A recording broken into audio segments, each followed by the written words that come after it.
ಅವ್ರಿಗೆ ಯಾಕೆ ನಮ್ಮ ಪಕ್ಷದ ಮೇಲೆ ಚಿಂತೆ ಏನಂದ್ರಣ್ಣ ನಿನ್ನೆ ಕುಮಾರಸ್ವಾಮಿ ಅವರಲ್ಲಿ ಬಂಡವಾಳ ಇದ್ದಿದ್ದಕ್ಕೆ ರೆಡ್ ಕಾರ್ಪೆಟ್ ಹಾಕಿ ನಮ್ಮ ಮಿತ್ರ ಪಕ್ಷವಾಗಿರ್ತಕ್ಕಂಥ ಭಾರತೀಯ ಜನತಾ ಪಾರ್ಟಿಯ ಸ್ನೇಹಿತರುಗಳು ಅವ್ರನ್ನ ಬರಮಾಡ್ಕೊಂಡಿರ್ತಕ್ಕಂಥದ್ದು.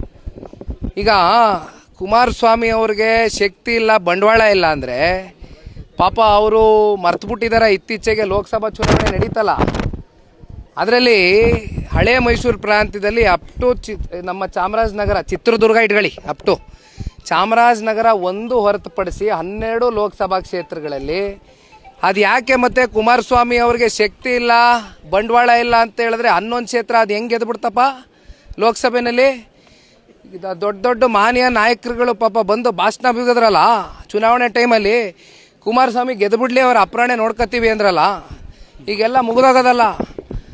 ದಾಖಲೆ ಪ್ರಮಾಣದಲ್ಲಿ ಇವತ್ತು ನಾವು ನಿಂತಿದ್ದೀವಲ್ಲ ಈ ಪುಣ್ಯ ಕ್ಷೇತ್ರದಲ್ಲಿ, ಪುಣ್ಯಾತ್ಮ ತಂದೆ ತಾಯಂದ್ರುಗಳು ಮದ್ದೂರು ತಾಲೂಕಿನಲ್ಲಿ 58,400 ಅಂತ ಅಂದ್ಕೊಂಡಿದ್ದೀನಿ. ಅಷ್ಟು ದೊಡ್ಡ ಬಹುಮತದಿಂದ ಸನ್ಮಾನ್ಯ ಕುಮಾರಣ್ಣ ಅವ್ರಿಗೆ ಆಯ್ಕೆ ಮಾಡ್ತಾರೆ ಅಂದರೆ ಆತನಲ್ಲಿ ಬಂಡವಾಳ ಅದೇ.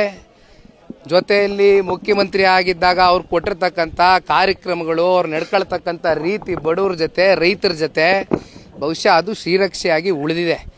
ಅದು ಈ ರಾಜ್ಯದ ಜನತೆನೂ ಕುಮಾರಣ್ಣಂಗೆ ಶಕ್ತಿ ತುಂಬವ್ರೆ. ಅದಕ್ಕಿಂತ ಮಿಗಿಲಾಗಿ ನಮ್ಮ ಮಂಡ್ಯ ಜಿಲ್ಲೆಯ ಪ್ರಬುದ್ಧ ಮತದಾರ ತಂದೆ ತಾಯಂದಿರುಗಳು ಅವಕಾಶ ಮಾಡಿಕೊಟ್ಟವ್ರು. ಸ್ವಾಮಿ, ನಾವು ಚುನಾವಣೆಯಲ್ಲಿ ಗೆದ್ದಾಗ ತಲೆ ಎತ್ಕೊಂಡು ಮೆರೆಯಲ್ಲ, ಚುನಾವಣೆಯಲ್ಲಿ ಸೋತಿದ್ದೀವಿ ಅಂದ್ಬಿಟ್ಟು ಕೈ ಕಟ್ಕೊಂಡು ಮನೆಯಲ್ಲಿ ಕುಂತ್ಕೊಳ್ಳೋದಿಲ್ಲ. ಇದು ನಮ್ಮ ಪಕ್ಷದ ಜಾಯಮಾನ ಅಲ್ಲ.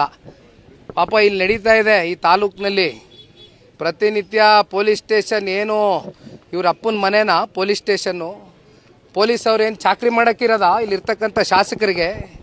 ಅವ್ರ ನಡವಳಿಕೆಗಳು ಇಲ್ಲಿರ್ತಕ್ಕಂಥ ಕ್ಷೇತ್ರದ ಜನತೆ ಗಮನಿಸ್ತಾ ಇಲ್ಲ ಅನ್ಕೊಬಿಟ್ಟಿದಾರ. ಅವ್ರು ಮಾತಾಡ್ತಕ್ಕಂಥದ್ದು ಪಾಪ ಇವತ್ತು ಯಾರೋ ಇಲ್ಲಿ ಪಾಪ ಒಂದು 2-3 ಜನ